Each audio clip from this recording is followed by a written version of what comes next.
Hi, Clearview staff. We're making some big changes this fall in terms of how we enter absences. And what we're doing is we're creating videos to help you kind of be able to work through the process and have this switchover go as smoothly as possible.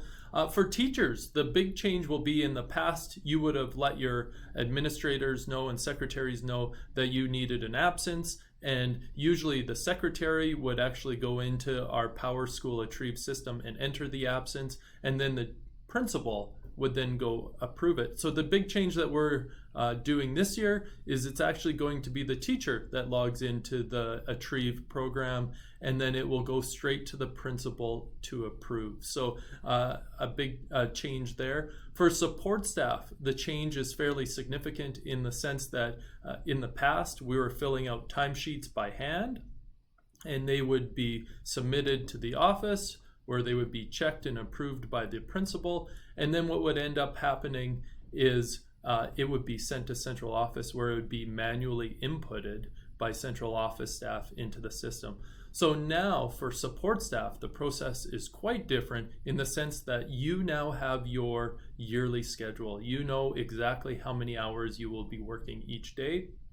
And what you need to do is you need to enter in absences when you don't work according to your schedule, and you also have to add in extra hours when you work additional hours to what is in that schedule. So that schedule becomes a really important piece, and you need to enter in absences or extra hours when you deviate from that schedule. So you will enter them yourself through the PowerSchool Atrieve program. It will go then to the principal, and the principal then will be able to approve those extra hours or those absences. So let's get into it and show you how we get to the site. So if you've submitted expense forms before, we're using actually the same tool to do absences. So if you go to Clearview, I'm not sure if you have the same bookmarks in the clearview.ab.ca bookmarks tab, but there's one here called expense reimbursements. If you click there, it will get you to the right site.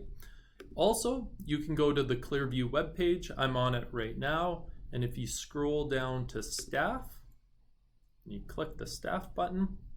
If you start scrolling down here, there's a payroll link. There it is, Payroll and Employment Information Access. You can see this is a PowerSchool program. We just click here. And it will take you to the site. I'm going to just sign out so you see kind of what you will see coming in. So for your username, you're going to just use the start of your email address. And for our passwords, it should be just the same as your Gmail account. So I'm going to enter in. One thing I notice is sometimes it will just spin repeatedly and it doesn't seem to get to this site. If it does that, I sometimes find just clicking the submit button one more time seems to bump me over there more quickly. This time, it went through there pretty fast. So when you're in this site, how do we enter in absences? Well, there's a couple ways you can get to the spot where we enter absences. I would recommend clicking on the home button, because if you go to the home button, there's a spot called quick links. Now you can see for me, I have enter absence here, and this is the link that I will use to enter my absences. You may not have this, and if you do not have enter absences, you can actually click the plus button and you can choose what aspects of this PowerSchool Atrieve website you would like to have on the quick links. So for example, I use budget manager inquiry fairly regularly. I'm going to select it and move it over here because I find it quite a nice tool. And so I want to have my enter absence button. I want to have my budget manager inquiry button. I'm going to hit save. I'm going to close this. And you can see now when I click on the house for my quick links, I've got these two functions that I can use. So I would say this is kind of, if you can set it up this way, you'll always have access to it in your quick links. If you choose not to, it's just a couple more clicks. You would have to click the person, so the single person here. you would click time and attendance, and then you would click enter absence. One other thing I might recommend is there's a